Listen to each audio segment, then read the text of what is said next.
आप देख रहे हैं अपना बिहार और आपके साथ मैं हूं विवेक। एक बार फिर पटना पुलिस की बड़ी लापरवाही सामने आई।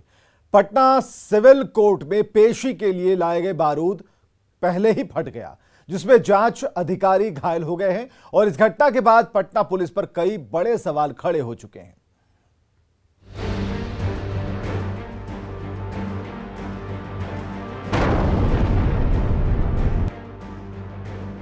ये तस्वीरें 25 जून की हैं, जब पटना के पटेल छात्रावास से तबाही के 7 डब्बे मिले थे। लेकिन सबसे खतरनाक थे ये 2 डब्बे, जिनमें 550 ग्राम पीले रंग का बारूद मिला था। दोनों डब्बों के हिसाब से 1100 ग्राम विस्फोटक और साथ में 200 ग्राम सूतली भी मिली थी।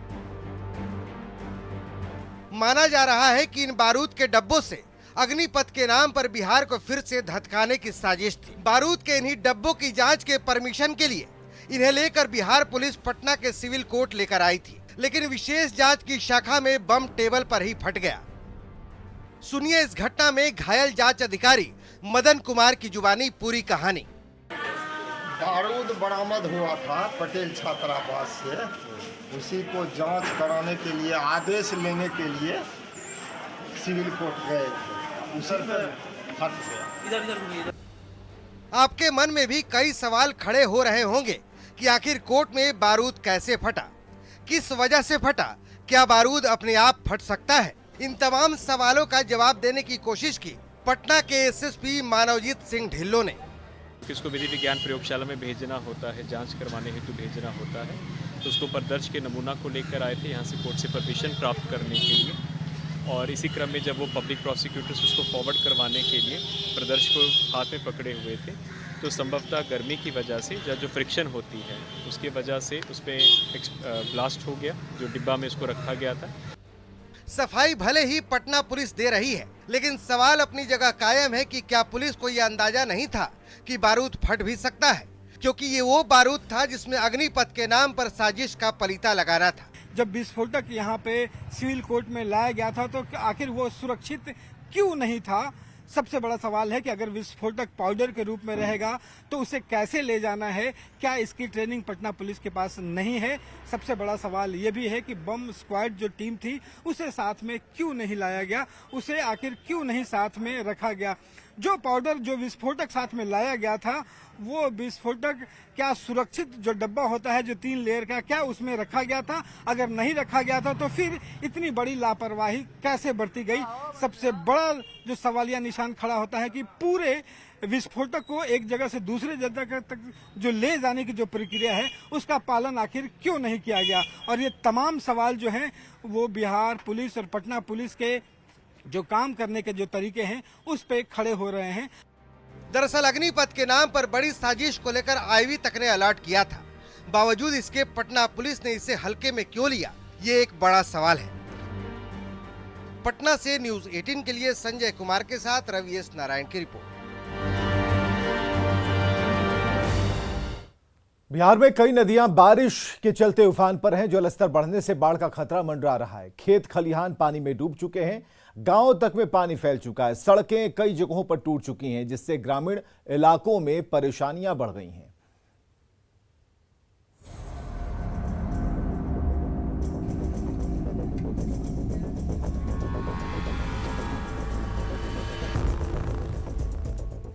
वैशाली में गंडक नहर का बांध टूटने से दहशत है। तस्वीरें पीरापुर बल्हा गांव की हैं, जहां करीब 10 फीट तक बांध टूट गया, जिससे निचले इलाकों में पानी फैल गया। मौके पर जल संसाधन विभाग की टीम फौरन पहुंची, लेकिन इस बीच ग्रामीणों का बयान ये आया कि चूहे की वजह से बांध खोखला हो गया था और जिसके वजह से ये टूट गया। 5 बजे भोर में टूटा है। इससे मक्का का फसल है, चौड़ है। इसमें फसल है मक्का का, कुछ सब्जी उब्जी का, वही सब में पानी ढुका हुआ है। हाँ, जेसीबी लगा हुआ है, गंडक प्रोजेक्ट का विभाग लाए हुए हैं, लेकिन भरने का कोई उपाय नहीं चल रहा है अभी। इधर अररिया में भारी बारिश के बाद परमान नदी का पानी शहरी इलाकों में प्रवेश कर गया है। जिला मुख्यालय के त्रिशूलिया घाट होते हुए कुरसा कांटा और सिकटी को जोड़ने वाली सड़क पर पानी बह रहा है। नगर में पड़ता है, लेकिन गांव इधर बसंतपुर पंचायत है, और स्थिति बहुत भयावह है, स्थिति मुनासिब नहीं है। आप देख ही रहे हैं चारों तरफ पानी आ गया, किसान काफी परेशान हाल है। पूर्णिया के बायसी अनुमंडल में भी बारिश के कारण लोगों पर बाढ़ और कटाव की दोहरी मार पड़ी है। बायसी प्रखंड के मड़वा गांव में महानंदा नदी के तेज कटाव के चलते पिछले 2 दिनों में 25 से अधिक घर नदी में समा गए। ये महानंदा नदी है जो अगले वर्ष भी जो है 10-15 घर कट के विलीन हो गया। इस बार भी जो है कट रहा है।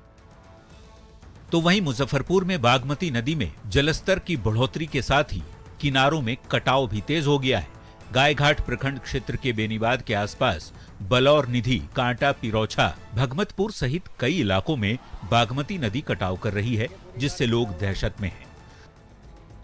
सुपौल में कोसी के जलस्तर में बढ़ोतरी से लोग परेशान हैं।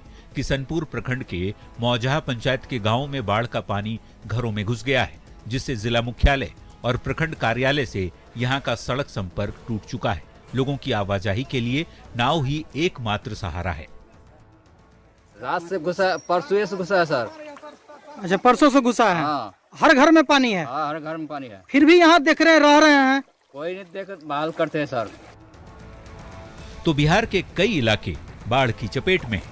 तेज बारिश के चलते नदियां उफान पर हैं। ऐसे में नदी किनारे बसे इलाके कटाव की चपेट में हैं। तो वहीं प्रशासन और विभागीय उदासीनता को लेकर लोगों में नाराजगी भी देखी जा रही है। Bureau report, news 18। सीतामढ़ी के मेजरगंज प्रखंड के रसूलपुर गांव में बागमती नदी से हो रहे कटाव और ज्यादा खतरनाक रूप धारण करता दिखाई दे रहा है। जल संसाधन विभाग के लाख प्रयास के बाद भी नदी से कटाव का सिलसिला नहीं थम रहा। हालात ये हैं कि दर्जनों घर अब तक नदी में समा चुके हैं। इतना ही नहीं, ग्रामीण बुलडोजर के माध्यम से अपने ही घरों को खुद तोड़ रहे हैं। पिछले 3 साल से मेजरगंज प्रखंड के रसूलपुर गांव में बागमती नदी से कटाव का सिलसिला जारी है और अब तक आधा गांव बागमती में समा चुके हैं।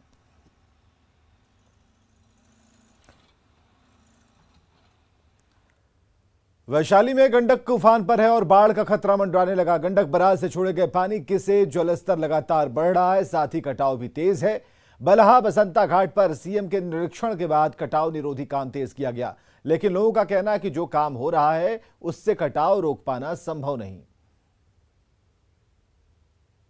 नेपाल के जल अधिग्रहण क्षेत्र में हुई लगातार बारिश के बाद जो है गंडक बराज से 2,54,000 क्यूसेक पानी छोड़ा गया, जिसका असर जो है अब धीरे धीरे वैशाली जिले में भी देखने को मिल रहा है। आप देख सकते हैं कि अभी ये गंडक नदी है और इसकी रफ्तार जो है वो कितनी तेज है, इससे सहज अंदाजा लगाया जा सकता है कि जब गंडक बराज से छोड़ा गया पानी जब यहाँ पहुँचेगा तो उसके बाद की स्थिति क्या होगी। मैं आपको बता दूँ कि ये वही स्थान है, ये लालगंज प्रखंड क्षेत्र का बलहा बसंता घाट है, जहाँ पे 2-3 दिन पहले ही सीएम मुख्यमंत्री नीतीश कुमार यहाँ पहुंचे थे। देख सकते हैं कि किस तरह से जो यहाँ पे बैगेज हैं वो भर के यहाँ पे डाले जा रहे हैं, लेकिन फिर भी जो ग्रामीण है उनका यह स्पष्ट मानना है कि बम्बू पाइलिंग का काम यहाँ पे नहीं हुआ है।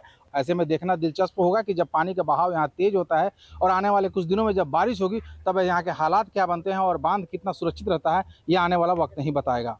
प्रफुल्ल कुमार, न्यूज़ 18, हाजीपुर। बात राजधानी पटना की, जहां मानसून की बारिश ने प्रशासन की पोल खोल दी है। कई इलाकों में जलजमाव ने लोगों की परेशानी बढ़ा दी है। स्कूल से लेकर थाने और बाजार की सड़कें पानी में डूब चुकी हैं, लेकिन प्रशासन और निगम है कि आंखें मूंदे बैठा है। आखिर क्यों बेहाल है राजधानी, इस रिपोर्ट में देखिए।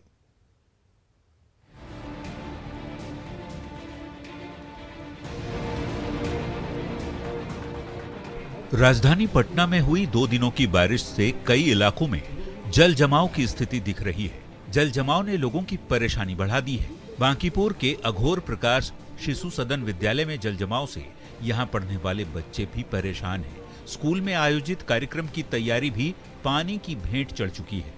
स्कूल तो स्कूल, मानसून की बारिश में पटना का राजीव नगर थाना फिर से एक बार झील में तब्दील हो गया है। थाना कैंपस से लेकर एसएचओ के चैम्बर और हाजत से लेकर बैरक तक में पानी भर चुका है। जल जमाव की वजह से पिछले 3 दिनों से ड्यूटी करने वाले पुलिसकर्मियों को भी परेशानियों का सामना करना पड़ रहा है। राजधानी में हुई झमाझम बारिश से जल जमाव की स्थिति हर तरफ दिख रही है। ये तस्वीरें पटना के सब्जी बाग इलाके की है। देखिए कैसे जल जमाव से लोग परेशान हैं। सड़क पर पानी भर जाने से खेतान मार्केट के बाहर लगने वाली सभी दुकानें बंद पड़ी हैं। तो ये हाल है राजधानी पटना का। मानसून की तो अभी शुरुआत है, लेकिन देखिए कैसे स्कूल, थाने और बाजार तक पानी पानी हो चुके हैं, कैसे लोग परेशान हैं। तस्वीरें इसकी गवाह हैं, लेकिन शायद इन तस्वीरों से शासन प्रशासन के साथ ही निगम तक को भी मतलब नहीं। तभी तो हर साल ऐसी तस्वीरें देखने को मिलती हैं। न्यूज़ 18 के लिए पटना से विनीता मिश्रा और रजनीश कुमार की रिपोर्ट। भागलपुर के सुल्तानगंज में दबंगों ने 2 लाख की रंगदारी के लिए एक किसान के घर पर ताबड़तोड़ फायरिंग की, घर वालों को दहशत में डाल दिया। घर की महिला ने बताया कि 30 जून की शाम गांव के ही दबंग विकास यादव, राकेश यादव, घनश्याम मंडल और जाहुल कुमार के साथ 10 की संख्या में आए दबंगों ने तोड़फोड़ शुरू कर दी, जिसमें एक अपराधी विकास यादव कैमरे में कैद हो गया। घर पर गोली के निशान, टूटे शीशे साफ तौर पर दिखते हैं। फायरिंग के वक्त पुलिस को फोन करने पर अपराधी भाग गए थे और कुछ देर बाद फिर से फायरिंग की थी। फिलहाल किसी की गिरफ्तारी इस कांड में नहीं हुई है।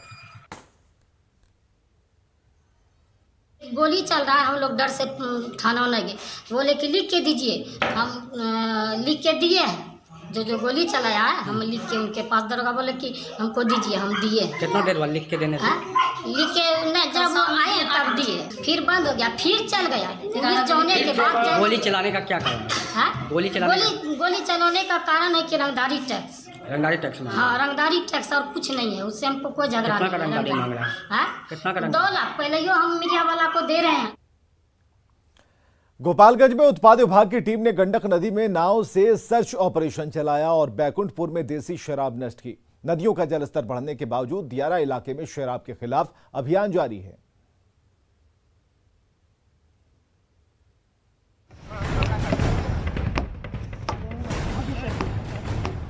इन तस्वीरों को देखकर आप ये समझ रहे हैं कि नाव पर पुलिस की ये टीम बाढ़ में फंसे लोगों की मदद के लिए निकली है। तो आपका ख्याल गलत है, क्योंकि पुलिस की इस टीम में उत्पाद विभाग के लोग भी शामिल हैं और ये लोग दियारा इलाके में शराब की तलाश में निकले हैं। गोपालगंज के जादूपुर और बैकुंठपुर के दियारा इलाके में बाढ़ के मौसम में भी शराब माफिया अपने धंधे में लगे हैं, जिसकी सूचना पर पुलिस ने एक सर्च ऑपरेशन चलाया और उफान पर बह रही गंडक नदी के बावजूद शराब की तलाशी में पूरे दियारे इलाके में छापेमारी की। इस दौरान पुलिस ने 1500 लीटर देसी शराब बरामद किया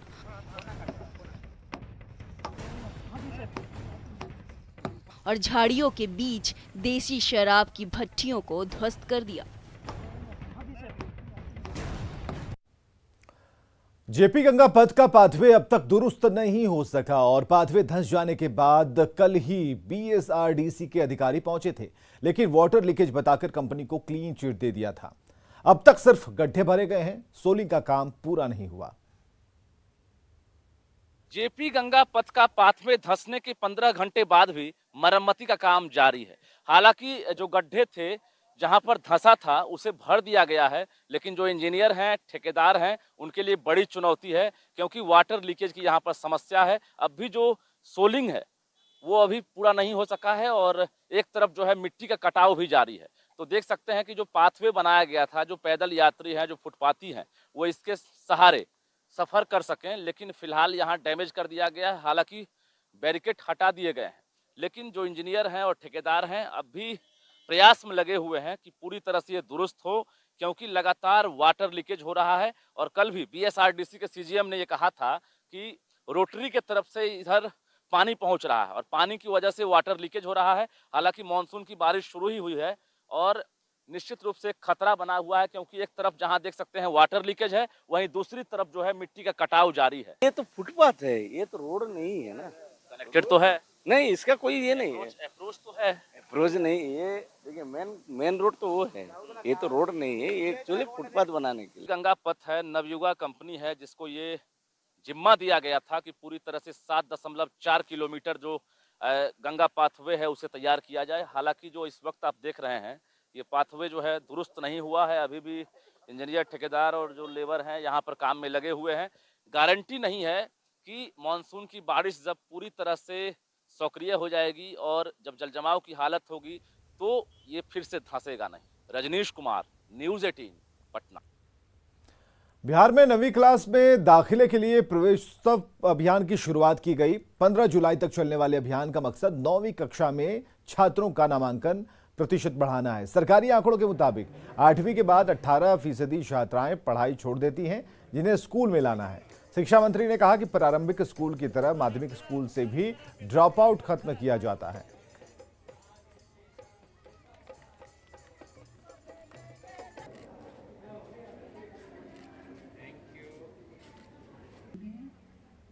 बताते हैं कि लगभग 16-17% बच्चे बच्चियां हमारे प्रदेश की 8वीं पास करने के बाद वो एक तरह से शिक्षा के लाइन से अलग हो जाते हैं।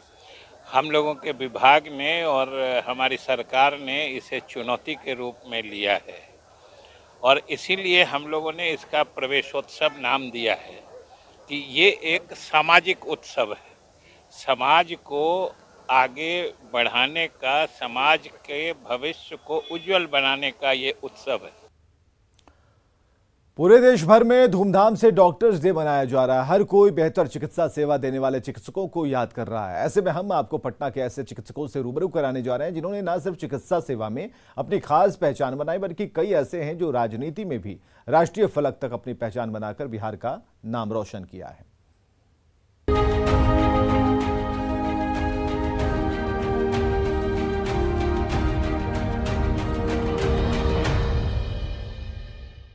पहले मिलिए उस शख्सियत से जो चिकित्सा हो या राजनीति दोनों में सफल रहे और आज भी उसी जोश के साथ मरीजों का इलाज करते हैं। नाम है डॉक्टर सीपी ठाकुर। 85 साल के डॉक्टर सीपी ठाकुर पिछले 67 साल से चिकित्सा सेवा में हैं। इन्हें खास तौर से कभी बिहार में महामारी बन चुके कालाजार के उन्मूलन को लेकर जाना जाता है। कालाजार का जनक भी इन्हें कहा जाता है कि अभी भी 85 वर्ष की अवस्था में डॉक्टर सीपी ठाकुर के यहाँ मरीजों की जो भीड़ होती है सुबह शाम आपको देखने को मिल जाएगी। और सिर्फ पटना के ही नहीं बल्कि बिहार, झारखंड, वेस्ट बंगाल, उड़ीसा, तमाम जो स्टेट हैं वहाँ से भी मरीज यहाँ दूर दूर से आते हैं। डॉक्टर सीपी ठाकुर केंद्र में 2 बार मंत्री रह चुके हैं, जबकि 5 बार सांसद, जिनमें लोकसभा में 3 बार और 2 बार राज्यसभा के लिए चुने गए। देश की प्रतिष्ठित पद्मश्री पुरस्कार भी इन्हें मिल चुका है। 2 काम हम राजनीति में हमारा ये है कि पार्टी नहीं बदलेंगे और झूठ प्रैक्टिस नहीं करेंगे। पेशेंट के साथ कोई गरीब है, कह दिया कि गरीब है तो हमको बैठिए और उसको भी उसी तरह से हिस्ट्री लिया, उसको देखा, उसको दवाई लिख दिया। हमकी दवाई अगर आपको खरीद सकते हैं कि नहीं, कहा कि खरीद सकते हैं, नहीं खरीद सकते हैं तो दवाई का कुछ इंतजाम कर दिया। अब मिलिए पटना के प्रसिद्ध नेत्र चिकित्सक डॉक्टर सुनील कुमार सिंह से, जो पिछले 40 साल से चिकित्सा सेवा में हैं, 25 साल से सियासत भी कर रहे हैं। डॉक्टर सुनील जदयू चिकित्सा प्रकोष्ठ के अध्यक्ष रह चुके हैं। फिलहाल वे IGIMS के गवर्निंग बॉडी के सदस्य हैं। IMA के वाइस प्रेसिडेंट के साथ ही पटना एकेडमी ऑफ ऑप्थेल्मोलॉजी के अध्यक्ष भी रह चुके हैं। डॉक्टर सुनील समय समय पर मुफ्त चिकित्सा शिविर भी लगाते हैं। हम समाज के हर वर्ग के व्यक्तियों से डायरेक्ट कनेक्शन है। सुदूर क्षेत्रों से लोग आते हैं और हम लोग केवल मरीज को देखते नहीं हैं, देखने के क्रम में अपनापन होता है, बातें करते हैं तो समाज में क्या समस्याएं हैं पेरिफेरी में और हम कैसे कनेक्ट होते हैं। तो इसीलिए निश्चित ही एक सामाजिक राजनीतिक जीवन भी हमारा एक पहलू है। ऐसे ही एक चिकित्सक हैं डॉक्टर धर्मेंद्र कुमार, जो पटना के जाने माने डेंटिस्ट हैं। 10 साल से सियासत में भी सक्रिय हैं। 2020 में ये कुम्हरार विधानसभा सीट से आरजेडी के टिकट से चुनाव लड़ा, लेकिन चंद वोटों से हार गए। फिलहाल जेडीयू के सदस्य हैं और मरीजों का मुफ्त इलाज भी करते हैं। दोनों में कार्य एक ही तरह का है। आए दिन जितने भी मरीज आते हैं प्रतिदिन मैं उनका ध्यान रखता हूँ। और राजनीति में भी वही है कि आपके पास लोग आएंगे और अपने तकलीफ को बताएंगे और उसमें भी आपको उनके तकलीफ को दूर करना है। तो ऐसे ही चिकित्सकों ने अपनी सेवा के साथ ही सियासत के क्षेत्र में अपनी अलग पहचान बनाकर प्रदेश का मान बढ़ाया है। डॉक्टर दिवस पर ऐसे चिकित्सकों को अनंत शुभकामनाएं। रजनीश कुमार, न्यूज़ 18 पटना। और खबरें लगातार जारी हैं, बने रहिए हमारे साथ।